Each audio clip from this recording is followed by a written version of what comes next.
I enjoyed Mists a lot. I didn't get to play as much as I wanted to because I was in college at that time and didn't have as much time as I wanted to play. But I think it was a good expansion.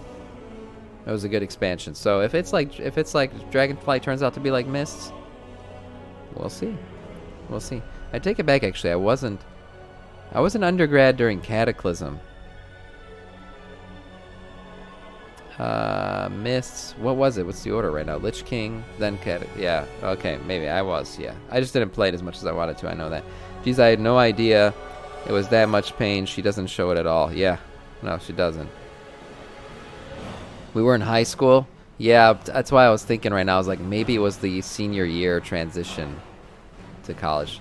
But anyways, regardless of your feelings towards Mists, let's see why Mr. Dorn here feels like this expansion is going to remind him of Mists of Pandaria. Hidden by the Sundering 10,000 years ago, check. Main threat not revealed immediately, check. Oh, and he's saying the hidden island, big yeah. Land mass hidden by the Sundering 10,000 years ago, check. Main threat not revealed immediately, check. Neutral and unexpected race with a team class, check. Rathian playing a major role in the expansion, check. It is no secret that over the years Blizzard has been kinda replicating their previous successes, with most recently Shadowlands being similar to Wrath of the Lich King. However, a lot of people have noticed that Dragonflight literally seems like Mists of Pandaria 2.0. Alongside this, there are also a lot of similarities, but also a few differences. So, is Dragonflight really new Pandaria, and what could we expect from the new expansion? Doran's great, man. Let's be real, Blizzard kinda ran out of content already with Cataclysm, as they already kinda started reaching a bit with Deathwing from the early Warcraft series, and Mists of Pandaria ended up being just a completely brand new concept. They literally expanded from just a random Pandarian mention in Warcraft 3. This, of course, is not a bad thing, it is only logical. There really is only so much content you can extract from a relatively developed RTS series. However, Right. a lot of people have noticed, and there is a pattern which I also can't deny, is that since Blizzard started losing players after Mists of Pandaria, they started trying to replicate their old successes. Now, WoW still has a pretty... I mean, I understand, right? A lot of, even movie companies do this, right? Things are not looking well. You haven't been having any success recently. What do? You reach into the bin of nostalgia. Yeah, you reach back into the bin of nostalgia and you try to find that old success by pulling from it and pulling on the nostalgia heartstrings of people and saying, hey, you guys like Jurassic Park? Come back, we're making Jurassic Park again. Yeah, new Jurassic Park. And then you play the preview and you got the old Jurassic Park music and everything. And you're like, oh, I love it. This reminds me of when I was a kid. Pull on those strings and it gets you to go to the theater. Same thing with games. Right? People remember the good old days. People remember the things that they loved, and when they see that stuff reappearing in the game, the nostalgia heartstrings are pulled, and it's hard to deny it. It's hard to deny it. New one was pretty good. Yeah, I think it was pretty good. Are you talking about the new one that just came out? I haven't seen it yet. I do want to see it. I mean, yeah, the Warcraft RTS is loved by a lot, but it was pretty straightforward. We really just need an Infinite Dragonflight to send us to prequel mode again, yeah, basically. Decent player base, but let's be real, there were 12 million subscribers during Wrath of the Lich King, which would be an insane number even for today's standards. So, of course, it is natural that they would attempt to take some aspects that work and just fit it with new expansions in the future. There was a theme with Legion being similar to the Burning Crusade thematically, and Illidan being one of the major characters with the expansion continuing on his Burning Crusade storyline. Then, yep. BFA could be themed a bit with Classic as it focused on the faction conflict, although I'd say this is a loose fit, and it is undeniable that Shadowlands was heavily inspired by Wrath of the Lich King. Got a dentist appointment. Good luck today. Thanks, JC Chronos. Just a continuation, and unfortunate continuation, on what happened back in Northrend. The Lich King, the jailer behind the Lich. Okay, but look what Blizzard did. That kind of pissed people off with Shadowlands to start, right? They pulled on nostalgia heartstrings with the Lich King, but then they proceeded to kill the nostalgia right in front of us. This pissed people a lot of this, including myself. This really angered a lot of people. I mean, you don't use a nostalgia to pull somebody in and then cut the nostalgia out the second they walk in. That's not fair, and that's what they did. Really, they just it felt like we had been duped.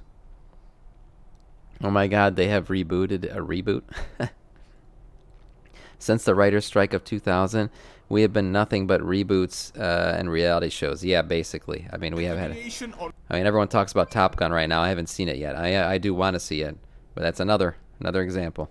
What happened back in Northland? The Lich King, the Especially jailer so behind the Lich King, unceremoniously, Arthur, exactly. Sylvanas, Undead, Exactly, Scourge, and all this stuff. Literally, it just seems like they decided to take the most successful era of WoW and try to use the teams for the Shadowlands, although I think we can unfortunately all agree that they failed quite a bit in the execution of this. So now, since they have been doing this, people notice that Dragonflight is in fact really similar to Mists of Pandaria. Personally, I'd say it is a bit of a mix with Cataclysm, as well as there is a dragon, big dragons, the Black Dragonflight, Vatian, but since there is no big world revamp or any shattering or anything of the sort, it isn't really as much connected as it is to Mists of Pandaria, unless we get the Infinite Dragonflight. Yeah, it is more like Mists than Cataclysm. However, the signs of mob are just insane. Literally, it seems like we are going to Pandaria 10 years later. We are getting a brand new continent we knew literally nothing about, that is gigantic and that was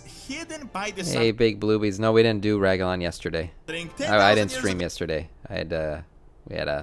My wife had to go to the hospital. She's good now, but their own little yeah, I didn't culture stream and yesterday. ecosystem completely different from the rest of Azeroth. This is the biggest similarity, although there are a few differences. Pandaria was hidden by the Emperor to shield it from the Sundering 10,000 years ago by a mist, Tell me if you're in while the stream, Dragon Isles Torvald. were hidden and seem to have been drained of energy. Montu, we're reason missing around the everything same except time. heals At right the now. moment, we don't really know how this happened exactly, but when you think about it, it's actually quite similar. From the announcement cinematic, the dragons decided to hide it from everyone, even themselves, which is similar to Pandaria, although the Pandarian and the others just remained on the continent. They didn't want to hide it from themselves. Now, the second similarity is that races live there that didn't live anywhere else on Azeroth, which was the case with the Jinyu and the Hosen, for example, even the Mogu, while on the Dragon Islands there seems to be some sort of primordial trolls, these Jardine, a bunch of dragon variations, and a whole bunch of other races. On the other hand, there are also races or their cousins that live on the continent that are similar to the ones we know. For example, the Centaur, the Tuskar, and on Pandaria we had the Yongol that are literally just a different version of the Tauren. Now,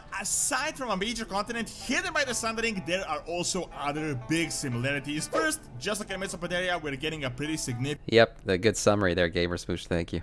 change of the talent That's system. right. Even more importantly, we are getting a completely brand new and unexpected race. To make the similarities even crazier, we are also getting a new class that is thematically similar to this brand new just introduced race. So just how we got the Pandaren and the monks, which are really just a Pandaria thing, we are getting the Dragon. I mean, he's kind of 3 for 3 at this point. There are those are very similar things between the two expansions. Oh no, ma'am. I already dread kidney stones. Yeah, I don't want to get them ever. Yeah, so far they're 3 for 3, right? An island that was hidden, now becoming uncovered. What was his second point? The revamped talent system, and adding a race/class to the game, and the class being thematically attached to the expansion. 3 for 3 so far. Very Mists of Pandaria-ish. Evokers that are entirely a Dragon Isles thing. The only difference here is that the monks were available to a lot more races, while the evokers will only be available to the Drag tier, which I'd say is quite a bit less content. Additionally, this race, just like the Pandaren, are neutral and is able to join both the Alliance and the Horde. True. Now, from the story side, the entire land is shrouded in mystery, and it also has a bunch of mysterious energy present across the entire land. In Pandaria, this was the Old God stuff and the Shah, and on the Dragon Isles, there is something we are yet to find out. Furthermore, just like Mists of Pandaria, the major threat of the expansion was not revealed at the start, and it is something we will learn as we progress during the expansion. This is a feature we are yet to explore, as in Pandaria, Garrosh thematically had literally nothing to do with the new continent, although Blizzard sort of spoiled it back then around the announcement that he would be a bad guy. This is not the same thing, but Dragonflight was just announced, so who knows, maybe they will spoil it as well. There have been leaks going around that the final boss will be related to Nosdormu and the Infinite Dragonflight. Additionally, from the story perspective, I didn't even think about that. The final boss we didn't know it in Mists of Pandaria. That was a big deal. Remember the box cover for Mists was just the panda? And previous ones had been like Illidan, you had the Lich King, and then you had a panda. So that was a big deal. Remember, we didn't know the final boss, and yeah, we're going into Dragonflight same way. We don't know the boss. Wrath of the Lich King also has those traits. Sure, it does have some of them, but I still think Pandaren are a bit weird. Are you talking about monks? You think monks are a weird class? Or you meant race? Okay, yeah, you think the Pandaren are... I think the Pandaren are fine. They fit in now. I think Rathian played But yeah, we again, another similarity. We don't know the final boss expansion, and he had the role of like a prophet, pretty much just leading the entire storyline. In Dragonflight, it was confirmed that Rathian will be a major character yet again, and yeah, this is yet another big similarity. Oh yeah, a Rathian. few more things that That's are more a from the similarity. meme side of things is that people see both expansions based on a children's movie, and also both races are kind of cartoony looking and not received all True. that well. However, a lot of things are similar. There are also some that seem to be just completely different from the get-go. For example, Mists of Pandaria was heavily focused on faction conflict, while Blizzard confirmed that there won't be a faction war going on, and that we are going to the Dragon Isles with just a completely different mindset from the start. More as explorers instead of what we did back in Pandaria, and that is just plundering resources, battling each other non-stop, and just destroying the land. Additionally, Mists of Pandaria offered quite a bit more unique content, at least with the announcement. For example, the class was available to more races, and we got big changes like the pet battles, which was a completely new system. Now, of course, it is still too early to say anything about Dragonflight, as I'm personally expecting they might announce a few Little updates sweet. soon, and we don't really know how the expansion will play out from this perspective. Another difference is that, in my opinion, Dragonflight seems to have a pretty decent response thus far. It seems like most of the negativity is coming from people's bad experience with the previous two expansions, and a lot of people are either like super hyped for Dragonflight or are more neutral. Now, if you have been following WoW for a long time, you might remember that Mists of Pandaria was really not received well at all. In fact, there were a ton of dislikes on the original I announcement remember this. trailer. People were talking about Kung Fu Panda, how WoW is dead, how WoW is becoming a children's game, and a lot of other things. However, Yeah. Pandaria was sort of the opposite of the previous two expansions. It was very badly received at the start, but from this perspective, yeah. most people I would thought it was agree that good. it was an excellent expansion. And really, thought it when was you good compare expansion. it with how much content there was, it was like BFA and Shadowlands combined. Now, with Dragonflight, we can't know this at the start, of course, as it was just announced, but let's be real, Blizzard doesn't really have that great of a track record lately, especially with Shadowlands that literally got 2 major content patches, which is like half of what WoW expansions used to get, and there was some serious content out. So, while Yeah, it is we have- obvious that Blizzard is That's why I heavily think the inspired by next Mists of expansion is gonna Pandaria, get some I good wouldn't say content. This is a bad thing whatsoever. Mod They're had clearly a lot of focusing good on it. features, and personally, I would love to play an expansion like that again, as for me, it was a really cool time to play World of Warcraft. Now, I really hope from this perspective that it also has the same reception as Mists of Pandaria later on, and that it gets a bunch of content, and that people overall see Dragonflight in the same light as opposed to Shadowlands, which really was Warlords of Draenor 2.0. Yeah, true. Thank you for Oh watching. wow, yeah, check true. out how all True. these will be combined with all the classes by clicking on the screen, and check out Doronsmovies Academy for videos on real world history. See you next time.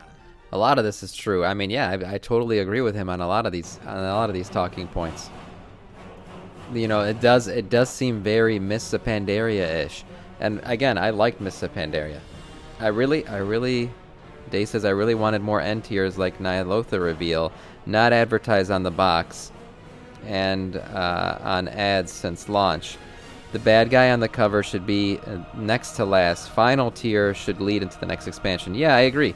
Kind of like we saw like Siege of Orgrimmar, right? WoD wasn't a good expansion, but the lead into WoD made sense, right? We had that going into the next expansion. Yeah, I agree. It's kind of cool when the last raid leads into the next expansion. Now maybe they feel like they did that with Shadowlands because they had Zobal say what is to come, right? We won't be prepared for. We can't handle what is to come, so that's our lead in to the next expansion. We'll see, but I do think it's cool when there's a raid tier that does that, definitely. And having the bad on the front of the box doesn't bother me. I don't care if we know the bad or not. Obviously, someone like the Lich King, whose entire story arc is the basis for the expansion, and we see the Lich King very early on in that expansion when you're questing and stuff. You know, he comes down at the church there with Death Knights and stuff like that. He is the center of that expansion, so that makes sense. Whereas, you know, you had Nyalotha and all of that was all happening in the background, right? He's an old god. Why can't I remember his name right now? I don't know, because I'm streaming probably. But he was playing in the background, right? We're not supposed to know about him, really. He was kind of, doing things in secrecy. And that's fine with me, that we didn't know about it until... And we kind of all knew it was going to be an old god. It was Nazoth, sorry. I'm just remembering his name. But it was okay that he wasn't on the front of the box.